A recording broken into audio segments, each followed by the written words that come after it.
Yeah, thank you. I hope you enjoy a little bit the new gospel house music where we present you here from Switzerland, the Houseful worship.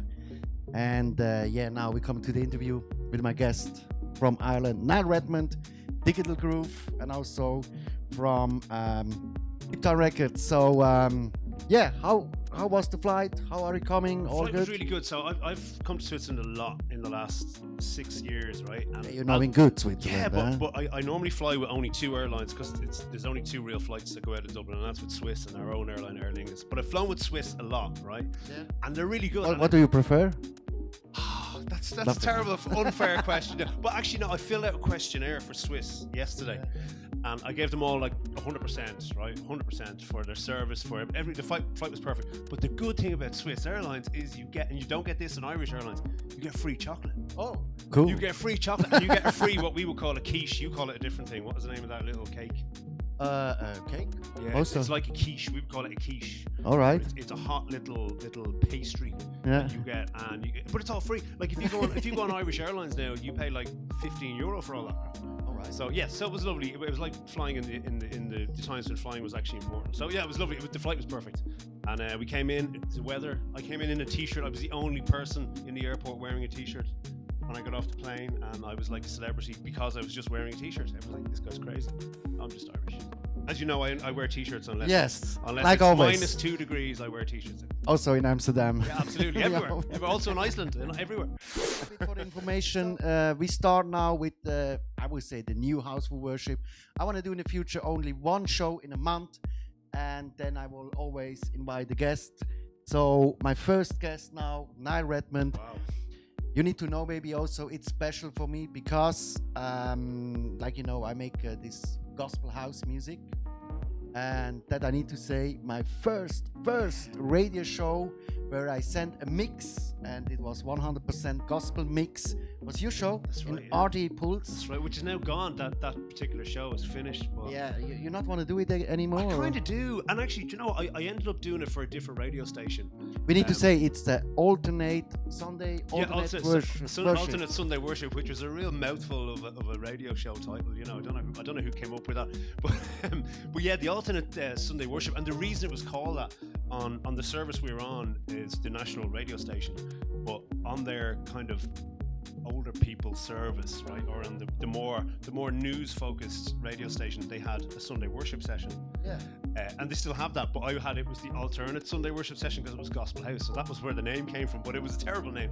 But anyway, but it ran for a long time, and then when it finished, I ended up doing Gospel House mixes for another gospel radio station in Ireland, right? Well, they're more Christian radio station in Ireland, but they had like an R&B show. They didn't know Gospel House, so every week I did a mix for them.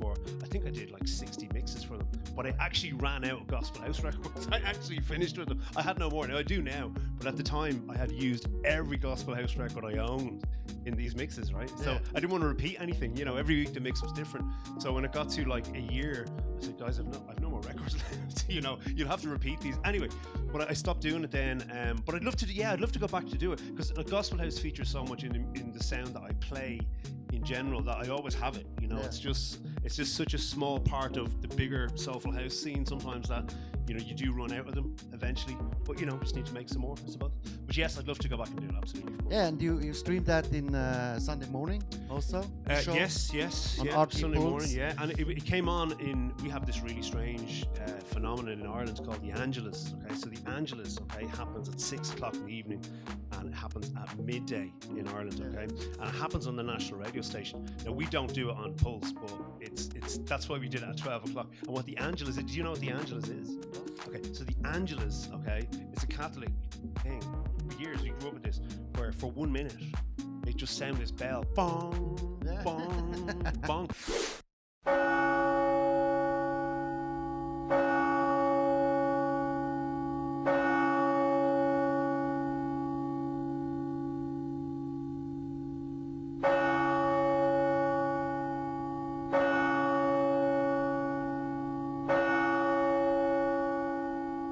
But it's actually kind of a cool concept. It's supposed to be a minute where you stop and you pray or you think about whatever. Okay. Or, you know, maybe some old schoolers take out rosary beads, but it still happens on the radio. So at midday, the Angelus would happen on the main station, but alternate Sunday worship would happen on. That's what we did at 12 o'clock.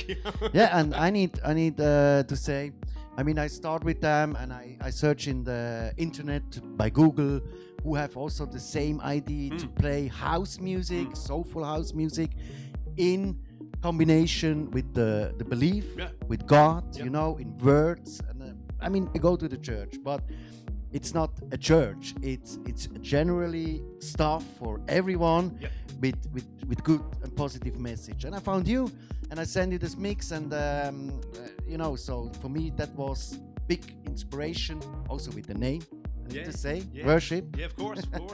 But I think, you know, music's really important like that. And I mean, I grew up going to I suppose evangelical churches a lot of my teenage years and older, and like the music is great, you know, but it's very, all the churches in Ireland that I went to, or certainly around the world that I went to, was very much into, you know, guitar music, and it was nice, but I was into house music, right? And it was only when I went to America, and I actually tell you a really quick story about it. I went to Chicago in the year 2000s, right? This is unbelievable, right? Went to Chicago in the year 2000, and I mean, what age was I? Would have been 20, I think, 21, 22. Young guy, I was 22. And anyway, really young guy. We'd been out partying all night. It was a Sunday morning, and I said, you know what? I'm going to go to church, right? I'm going to find a church. And I was walking down the road, right? And I had no idea where I was going. Walking down this street in Chicago, and I heard, you know, this proper kind of clap your hands. I do a lot of my clap your hands kind of, you know, we would say in Ireland, black church. That's really a black church. Yeah, right. Oh, so I want to see that in my life. No, it gets better.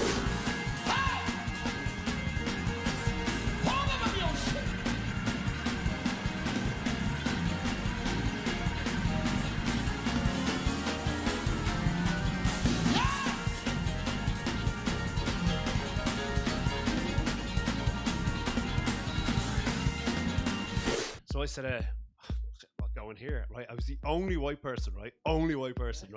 And the only Irish person, obviously. So I walk into this Chicago black church. Oh man, there was about 20 people in it, really small, right? The music was amazing. I was like, this is for me. This is what I'm about. You know? Like, because I kept thinking terribly, these would make great house records, you know, this would be a great house track. You know what I mean? But yeah, you know what? I remember about that. They actually sung the sermon. Okay. I want to tell you about today. I was going to sing in the sermon. So that was one experience. But then I went to, there's a guy called Hezekiah Walker, who I'm sure you know of. I remember the name of the church. It's a long time since I was there. It was in New York about 15 years ago. He had a church in Brooklyn. But like that, the music was so good when I went in. And that's not really live. Yeah, exactly. But all like pretty much like the music we play. And I was like, do you know what? This suits me way better than guitar music. So I always loved that element of being able to bring in what you're passionate about, or what your spiritual, you know, beliefs are, or your persuasion in life is about through music, because that's how we live our life through music. So, you know, to be able to express yourself in the style of music that you like and understand was great, and you don't really get to do that. So it's nice to, certainly in Ireland, so it's nice to do it, you know, when we DJ, you can really and that's what we're doing here. We promote, or we concentrate a little bit to promote the gospel, soulful house, or soul gospel deep. I don't know, because many people know the tracks, but they not realize that it is a gospel track. Oh, absolutely, and or the message behind, you know. But I grew up. I mean, I remember when I started to really. When I was young, I was 12, 13 years of age, and I started to hear house music on the radio, or during, you know, discos at the time, because we were kids. But what always appealed to me, not even the gospel part of it, but all the tracks that I liked, and the idea that I liked about house music was, and we chatted about this yesterday, is the message was generally always positive. You can make it, you can do it, we're gonna make it, you know, keep on pushing, you know, release the pressure, you know, it was all positive messages. But the idea for me, and I mean, when you're young, you don't have these problems, but I understood that you could go and hear your favorite DJ, or go to your favorite club and leave, you know, your problems if you had a fight with your wife, or you had no money, or you lost your job, or your dog had died, you could leave it at the door. And the music was that sort of safe place where you could just let go of everything, and the message was always like that. You can do it. You can make it. Like come the on, track you know, keep on with pushing. Michelle Weeks and Jamie Lewis. Oh yeah. This is a track when Be I thankful. Yeah. be thankful. Well, I used to, you know, and it's funny because you said, When you know, you're sad, when you're depressed, but you listen to music and you let's said that go. a lot of people don't really take a lot of notice to the lyrics of that song. But if you, I've played that song over the years and I still play it. But when you drop that breakdown, first breakdown of that track, everyone. yeah, you know, but it's almost like people just, they don't listen carefully to it, but they totally understand. Yeah, okay, this is telling me, you know, come on, you know what I mean? Be thankful for what you got. And they respond to that. But that's what I loved about, and still love about house music. I love those tracks to have that message. You know, there's so much negativity in the world, and we know that. I mean, Too look much around you, right? You know that. And to listen to music that lifts you up, that, you know, makes you feel, you know, positive, that makes you feel you can do it.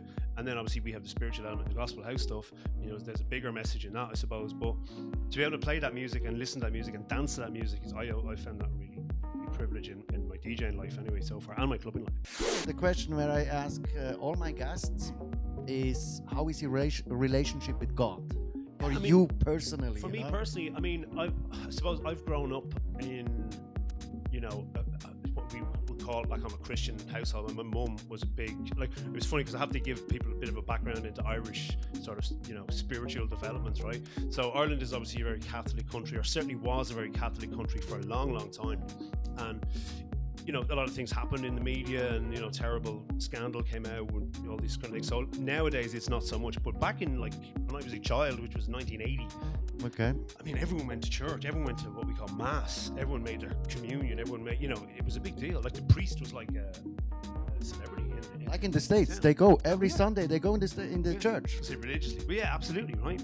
And that was a big thing. So around that time, there was kind of a, I don't know if you call it a cool movement, right? But there was this thing that happened, and it was almost like, I don't know how you, it was like a social event meets, you know, it got kind of fashionable to go to prayer meetings, right?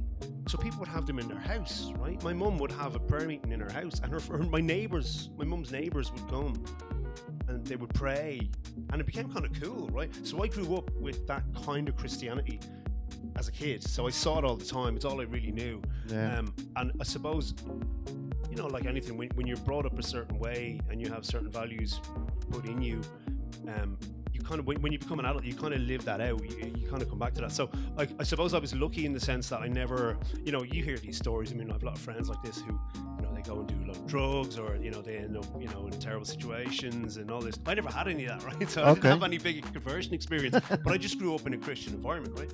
So for me, that was really normal, and it was really, I mean, I was really lucky that was the case. So I always had a deep understanding of spirituality and of God and concepts like that, where people I would talk to my friends when I was 12, 13 years of age, and they go, what are you talking about? You know what I mean? Christian, like Jesus, me. what? You know, yeah, they didn't get it. So, you know, I mean, I've always had that value in my life. So and it's something I'm really grateful for, because I think when you get a bit older and you start to actually have to worry about things like, you know, your job or your wife, your you know, your partner, your career, you know, things that are actually adult things that you worry about, you know, when you have, you know, a dependency on God, you know, and that you can rely on His plan for your life, whatever you want to call it, you know, that for me kind of, that's where it became very real. When I got a bit older, I thought, okay, this is more than just, oh yeah, I go to church. It's like, okay, I now understand. But anyway, to answer your question, you know, it's a huge part of my life. I mean, it has been all my life, thank God. And, you know, I think as I get older, I'm starting to realize that, you know, people have different parts of that belief, I suppose. So, you know, you might meet someone who would say, oh, you know, well, I do this and I do that, but you go, okay, well, I wouldn't do that, you know, as a Christian. But, you know, there's certain parts of it that people interpret maybe slightly differently, but the core message is the same, which is that, you know, God loves you and wants you to love people the same way He loves them, and that's really the bottom line for me about that. And obviously the whole redemption side of things as well has to be the case. But yeah, it's a huge part of my life, and I mean, it's funny, it really does affect the way you think about life and the way you think about things, and it's things that you do in private, I suppose, you know, without making myself look like I'm some kind of good guy, you know. But it's like things, you know, you think, okay, well, should I do that? You know, I found a wallet on the ground and it's full of money. Nobody would know if I keep it, but would I do the right thing? As God will know, do you know what I mean? I know, God will know. So it's like little things like that in a way that it makes you actually hopefully live your life right and try and do the right thing and try and love other people. We are not perfect. We are humans. Yeah, for sure. We are fallen. You know, this is the Yeah. point. Yeah, Yeah. this is the point. But like I said, like you say before, for me, example, it was when I received my son. You know, Oh, okay. because then you have many troubles. Yeah, The yeah, first yeah. kid, and it's good when you have a good relationship with God. Your personally relationship. Everyone have another relationship, but your relationship with God, and you hear Him. Yeah. You know, because He hear you all the time when you speak. Then you can give over. Yeah, you sure. know. Yeah, of course. And also an important thing for me is the trust Yeah. in the good. I mean, sometimes you are before a situation and you think, oh, I don't know if that's coming good. So big mountain. And then you need to say, I give all to you. You lead me. Yep. And I always had this result back, you know. He lead me all the time. We never are perfect. We make failures. We need to make failures. But this is the cool for me. Yeah. With the relationship with God and Jesus and stuff like that. Yeah. Thank you No to problem. be so open. No, anytime. That we really like. No problem. Another question to your show. When you make your show, first, really like your show? 10 years now or More? longer? Well, just a little bit more, yeah. It's 10 and a half, yeah. Okay. So on RT Pulse, again, Digital Groove. Yep. You also stream it on Facebook I Live, do, yeah. like we all try do. to do. Sometimes. So I see when you make a show, you make the important part, or you concentrate on moderating, hosting. Yeah. Yeah, you're not mixing No. live. Well, this You comes do that from, before the yeah, show so at home, or Yeah, this comes from the see, we all come from in Dublin anyway. I don't know about anywhere else in the world, but in Dublin, a lot of people our age, you know, kind of 35, 40 years of age now, who are DJs, came from the pirate radio days. That was like, I mean, you would set up, and you have a lovely studio here, right? But thank you. we would set up in a shed in somebody's garden. It was really ghetto. It was really, you know, underground and beyond. It was like Absolutely underground, yeah. ghetto, right? Anyway, but as a result, you know, we all grew up doing that. And what I found when we used to do those shows, you would mix it all live. Right? We come with vinyl, you come in your records, you'd mix it live. And the problem was, when you know from playing vocal house music, the problem is when you mix the records, you have to mix. You can't talk, you gotta mix. You know, when people Absolutely, ask yeah. you questions when you mix, you're like, what? You know, so you have to mix when you need to mix. The problem is that's actually when you need to talk on the radio because when you finish the mix, the vocal comes in. So when the vocal comes in and you finish mixing and you can't talk because the vocal is there. So over the years I learned, you know what, the best time to actually talk to people on the radio is during the mix. But I have to mix. Yes. So secondly, I also knew if I mix it correctly at home and I know it's perfect, then I don't have to worry about it. Right? Yes. That's my other solution. So this is the way I look at it now, right? I used to be a big old school head with this and thinking, oh, it has to be mixed live, and you know, which is great, because I know you do that here, and that's brilliant. I think that's a different energy. But the way I look at it now is, if you were to go and buy, who's your favorite band? My favorite? Anybody, yeah, your favorite music band. I don't know, Michelle Weeks maybe? Okay, well, let's say it's Bon Jovi, right? Just for argument's sake. Yes. Right? So say you buy a Bon Jovi record, right? That's done in a studio. They've Yes. spent time getting it right. Yeah. They've made the track. The guys come in and play the guitar 2 weeks before. They've mixed it down. They've got it sounding perfect, right? So when you listen to that at home, you go, "Oh, it sounds really nice." When you go and see him live, it's a different energy, right? Because he's Yeah. live. And that's the way I look at the radio now. When you listen at home or in your car or watch on Facebook Live, you're hearing it perfect. If you come and see me in a club, you know, it's different. It's just different. It's a different energy. And what I would do in a club is totally different to the radio. So that's the way I look at it now. I used to be a big believer in, no, mix it live. But I love having it absolutely correct. Because I would do certain things at home that I could never do live. You know, Yeah. loop up a vocal, loop up a drum loop, keep the drum loop going for the Yes. whole of the next record. And, you know, to have that done. But the only problem with that is when I prepare the radio show is live at 9 o'clock. And I start that radio show at 3:30 in the afternoon, 4 o'clock in the afternoon. So the preparation is huge. All right. Yeah, it's huge. It's like by me. All day. Yeah. You know, where if I just brought my records in, I could just do it live. But no. So I like to have it correct. I like to have it sounding really good. I know it sounds really good. I know the music all works together. I have it typed out in a playlist. So when I walk into the studio and do the Facebook Live, funny thing is though, with Facebook Live now, it's so busy. You wouldn't have time to make. I've barely had time to write because I have to write the records in or comments as I'm on the radio. You know, because it's only me. Nobody else in that radio studio. It's just me. Okay. So I'm typing away. I've got to keep up with everything. To even think about mixing in the middle of that is just forget it. So yeah, it's just a different way of doing radio now. I check last weekend, last Monday your show, big show. I need to say again. Thank you.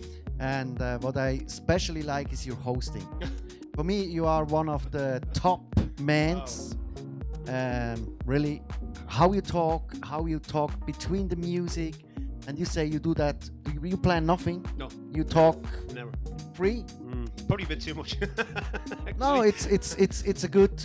You know, it's always some people like talk more, some people like talk less. I have some fans. They say me, please don't talk in your mixes. Well, that's what happens. Yeah, no, but that's what happens. And like some people like it. I mean, you seem to think that was okay. You'd have other people going, "Oh, shut up." You know what I mean? It's hard to get that balance. And I suppose, like, I do make it up. I mean, I don't. The only thing I go in with is the records I have on the show, so I know what I'm playing most of the time. But I don't know what. And the way I look at it a bit is like, I don't know if you're familiar with comedy improv. So comedy improv would be where a comedian would get on the stage, for example, and say, right, give me a subject. Yeah, go. Okay, tractors. Right, tractors. And he'll just make up stuff, or she'll make up stuff depending on what the audience is. And it's a little bit like that, because if I get a comment in, say you go, oh, I love this track. Do you remember the Jamie Lewis track? I go, right, talk about, you know, and it just depends on what comes in, but it's a different energy. It's a totally different energy. Absolutely. So I never... Listen, I'm Irish, so I'm really good at talking shit, right? You know what I mean? But like I say, also, I think... we do that professionally. To be honest, the whole concept shows me that you work perfectly. Also, the jingles you do all the time. I need new jingles. Between, you know, the whole concept is... I mean, I not always have the chance to listen, but this is... I mean, for me, you are not new. Like we say, I know you now 10 years, and it's like in the beginning. Sure, we continue, we make stuff better, we learn, but your concept in the ground still is the same, and you still do your thing. And this is really what I like it. Well, the thing is, like, it's so the type of radio show that I do is really exciting for one main reason, because it's all new music, and because I've genuinely only heard that music that day, right? Yeah. So I don't know, like, when I hear it on the radio, it's really only my second time hearing it. So when I listen to the music at home before the show, I go, yeah, that's nice. Okay, I'll play that. Yeah, next. Oh, that's nice. But I don't listen to the whole thing. So when I hear the track on the radio, it's nearly similar to the way you're hearing it on the radio. I go, oh, yeah, this is great. Yes. You know, so I have the same. Well, yeah, but it's cool. But that actually brings a different energy to what you do, because I mean, my dream for a radio program, all my radio life, which is a long time now, since 1994. All my life was to have a radio show that played new music, and that every track got better and better and better and better, and that people listening at home or wherever would go, what is that? That was my dream. That was what I wanted to do. Well, you do that. Well, that's great, because that's like, you know, shows like yours, that's amazing. And I say, are still motivation and innovation for me. Wow, brilliant. You know, because today you have many. I thank God that we have still many good new production. I mean, soulful house music, generally deep house, is not that. We have such good music already now. The last 2 months. But you hear this all the time. I don't know if you do hear it. I hear this all the time. People go, oh, you know, music was way better in, like, you know, 2000. Yeah, it was cool, but it's not bad today. I'm telling you now, music now is better than it's ever been. All you got to do, and this is the problem now. The problem isn't the music. The problem is finding the music, because there's so much of it. So if you know how to find it, you won't have that opinion. But you need to go find it, and that's time consuming. But people say all the time, oh yeah, you know, music was way better, and it's not. Music now is better than it's ever been. I'm telling you, I can find you out there 22 brand new amazing records every week. Yeah, every week. This is a hard job. Actually, more, because I can only fit 22 in. This is a hard job to find every week new tracks. I also try to find new tracks, but I, for example, not take every track that I have new track. Of course, yeah. It also need a little bit, you know. Absolutely, yeah. So we come to a question who asked Mr. Barone. Yeah, he asked, "What's your favorite track?" Oh, my favorite track. A difficult question. It's a really difficult question, and it's a question that I would ask people, you know, and I think it's a really unfair question. And the reason I think it's an unfair question is my favorite track now won't be my favorite track tomorrow. You know that kind of way. Okay. Because, okay, I'll give you an example, right? So I sit in my car and I have an hour's drive from where I live to Dublin City, right? And I listen to a track that I like, right? And I go, oh, this is great. But during that track, and it's like DJing, during that track, I go, I wouldn't mind listening to this track, so I change it to another track, and then that leads to something else. So it's like you go on a little musical journey when you listen to music, and I have so many tracks that are my favorite at that moment, you know. But I will answer your question. To answer your question, my favorite track is a really obscure track, right? It's a B-side from early days of DJing in my life by a band called DOP, right? And it was a track called Take Me, right? And I think it sampled Let No Man Put Us Under, the vocal. But I don't know why it's my favorite, but it just, and it's a really simple record. I'm going to send it to you so you can play it, or play a snippet of it, right? It's a really simple record. But I remember getting the white label vinyl, eventually couldn't get this anywhere. I heard it in a mix by a friend of mine when I was really young. It was 1999. Yeah. This is it. This is DOP.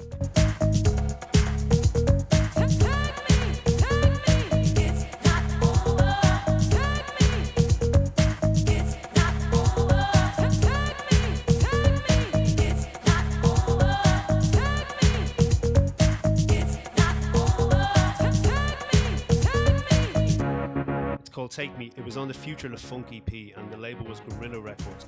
I'm guessing this was around 92, 93. But what works about this record is the vocal line, the piano line. It just all works really well, and it never went away from my life. Do you know that kind of way? It was just one of those records that comes into my head, and I suppose if somebody was to pin me to the ground and go, what's your favorite track? That's it. We come to the last question, I would say. Your next projects, what's coming up? I mean, maybe AD, I think you are there also. Of course, yeah. AD is booked already, yeah. You making also tracks in future, or I don't know?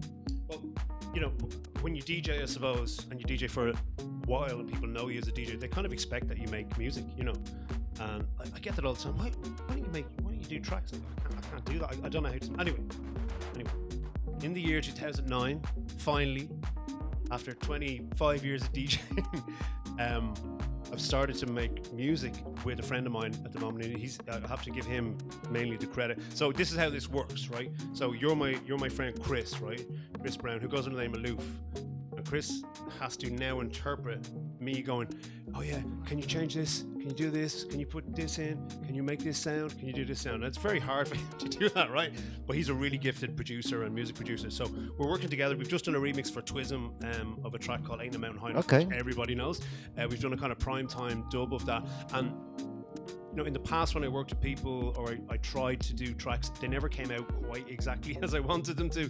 And you go, okay, forget that. This has come out really nice, and it's come out exactly as I wanted it to, which is that old primetime sulfuric kind of dub. All right. From around 2003. I know it was just the way we had the sounds were just perfect for that. And I said, that's going to suit this. And it's got a lot of energy. It really is working. So that's coming out soon. That's technically our first official project, but we've been working together on this for a couple of sessions, and we seem to work really well together, Chris. So we're going to be doing some of our own tracks. We're going to be doing some more remixes. And yeah, hopefully you'll start to see my name come up on a few remixes now. So that's certainly a big plan. And that's a big deal for me after 25 years. Finally. Because what I've done in the past is make it's never too late, you know? Never too late, exactly. No, it isn't though. And a lot of people come to it later. But you know what? It's fine. If it sounds good, it's better late than never. In relation to the radio, I don't know, where is the radio going here? I mean, you're doing an amazing thing here where you've got visuals. You know, I stand in front of an iPhone. And so you've got visuals, you got, you know, full setup, you know, but this is where it's going to, right? Yeah. I remember talking to the boss in the radio a couple of years ago. This is before Facebook Live, anything like this. And he said, radio is going to go visual. And he was right. Yes. Right? So technology changes so much. I don't know what it's going to be. I genuinely don't. But I will say to you now, check what Mixcloud are going to do, because they've just put out a little teaser saying we're going to do something big. So Mixcloud have something going on. All right. And I've signed up to be part of it. I just want to be part of it. But that's the attitude you have to have. You have to say, we got new technology, we got new ways that people listen to music, new ways people listen to radio. Yeah, let's do it. And you have to do it. So who knows what the radio show is going to be like in a year. So the radio show will continue for sure every Monday to repeat on what is the time for us in Switzerland? 10. It'll be 10 o'clock on a Monday for you guys. Yes. It's 9 o'clock Irish time. The good thing is, like what you do, like what all of us do on radio now, is you can listen anytime. So yes, you have go listen back whenever. Podcast is there, it's all there. But the live show is cool because you get to hear first. The other thing I want to do, and that's crossing my fingers, by the way. I'm crossing my fingers. Is I really want to do it this year. Is do a Digital Groove Presents Club Night. All right. And what I want to do there, Barone and friends. Yeah, stuff, a little bit. A little bit. And I just think the music that we play, that uplifting, soulful gospel house, just good grooves. There is still a bit in Dublin. Certainly, still a bit of a gap in the market for. And when I DJ and I play this music, I mean, I play a kind of fairly broad field of music depending on the club I play in. But when I play, I dropped some really good tunes the last time I played in Dublin that I haven't played in years, and the reaction was like people are ready to hear it again, if you know what I mean. Yeah. So I think it's a good time to do it. It would also mean I could get some really good guests. But the problem with a club night in Ireland is you need to have something regular. So you need to say, okay, this is every month, or this is every 2 months. Yes. So my ambition for this year is to have maybe every 2 months a Digital Groove night in Dublin. That would be lovely if we could do that. So that's the next big project to do with music, I suppose, and then of course production. Yes, let's see what happens there. Watch out, Twism and B3RAO, Groove and Soul. Anita Baker, which was Anita Baker. Anita, can't remember her second name. Don't kill me. But Anita is the vocalist, re-singing Ain't a Mountain High Enough, and it's coming out, I think, on Soulful Legends. It will be the Aloof and Niall Redmond Primetime 2019 dub, because this tune was released, I think, in 2015. So we've just given it a bit of a prime time. Well, experience. So. A little preview. Twism will also be my guest in 3 months, I think. DJ Twism. Yeah. Patrick J. Masters, so we can maybe play then the record. I hope Promote your next event in Switzerland. DJ Mimo. DJ Mimo, yeah. Birthday. Our dear you friend see the flyer DJ here? Mimo, yes. Our friend DJ Mimo is I can't give his age out. He's older than me, and I was 40 last year. But he's having his birthday party in Club Bellevue. He's looking young. He's looking good. He's looking real young. Yeah, no, he's got obviously some secret. In Bellevue, 30th of March in Zurich. It's myself, Roman Klinger, Limo. I think George Lamel. I'm not sure. I have to look at the flyer. We'll see the flyer here. But yeah, that's happening, and it's going to be really good. So I'm looking forward to coming back. I always look forward to coming back to Switzerland. This is like my second home. Yeah. Right? Yeah. And we made a joke when we drove from the airport. Yes. Irish people do this, right? We like to go to the same places over and over again. I love coming back to Switzerland. I like going here because I know where I'm going now. I have the Swiss experience every time, but I always have something different. So, to see the lakeside this time is a new experience. So I love coming back, and, if I could come back every week, I'd come back every week. But, sure, nice so it will not be the last in March, I think. No. You make many things, and also with the guys of yes. of your label, Well, that's it. I meant to say that as well. So Deep Town Music, I'm the A&R, or certainly the A&R took a little break. We all took a little break for about a year, but the A&R for Deep Town Music, and hopefully 2019 we're gonna release some good tunes. Some heavy releases. Yeah, absolutely. The last year before, and hopefully again. So we're trying to get that train I moving. I get deep. Yeah. Oh, although we've kind of done that now. If I hear another mix, then I'm gonna kill someone. But yeah, no, we've a lot of really good things coming hopefully 2019 as well. So I have so many. I have to remember all these things that are going on. Yeah, also shout out to Danny Coleman and Mark Fairmont. Yes. They was coming also yesterday in the event at the U-Bar. It was big party. Again, I need to say, you make a big job. He playing 4 hours. I think when we not stop him, he will never stop until in the morning. Never stop. Until I run out of tunes, I'll never stop. So, but I can say, when you want to have a really perfect DJ, and you not only play soulful house, you also play deep house. And I saw you in Amsterdam. It's not matter what style you play. Well, I like how you play. You had a good level to come up, I think I used to have, arguments with DJs when I was younger, right? And they would say, Al Gibbs, who I'm talking about, they would say, why do you stick to this music? You only play this music, Now they were talking about more making money and playing commercial music and hearing the radio, which is different. But over the years, I just, I suppose I always try and bring energy, and I don't mean like positive energy, I mean musical energy. So, but hopefully positive energy, but musical energy where it's not. I hate stuff that's just boring. I hate boring techie stuff. But if I have to play tough stuff, it's energetic tough stuff. Right? And that's the way I look at it. So my whole vibe when I DJ is energy. If that energy is piano line or if that energy is a kick drum, doesn't matter to me. But I play appropriately where I am. But you know what? I've done some crazy stuff. You know, where I play in Dublin is a really interesting gig. Really interesting gig because you get to play. It goes through like a phase, right? Play nice, deep, and you get into maybe a bit of old school. Then you get into like Dario Dadis kind of jacking. Yes. And then, woof, we go up.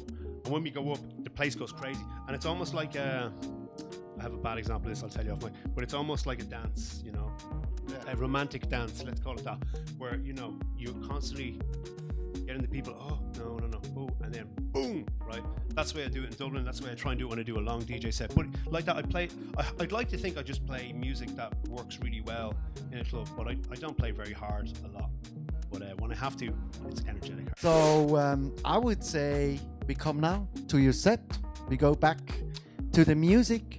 Thank you for the interview. You're welcome. Thank you for having me. Yeah. And I have to tell you first of all, okay, this is vinyl, which I started to play when for years I played vinyl on the radio, live, everything. But I haven't played vinyl in about 9 years, right? So you need to give me a little allowance here. I screw up a little bit, okay? Just a disclaimer, okay? But we'll do our best, okay? But it's nice to play on Technics once again, so thanks for letting me do that. But yeah, this will be Niall Redmond Raw. How's that for you? But thanks for having me here. You know, it's such a beautiful studio. It's such a beautiful location. Such a beautiful country that you live in. You know, and I love Switzerland. I love all you guys. I love being here. You know, one day you're going to be sorry because I'm going to live here, and you'll never get rid of me then.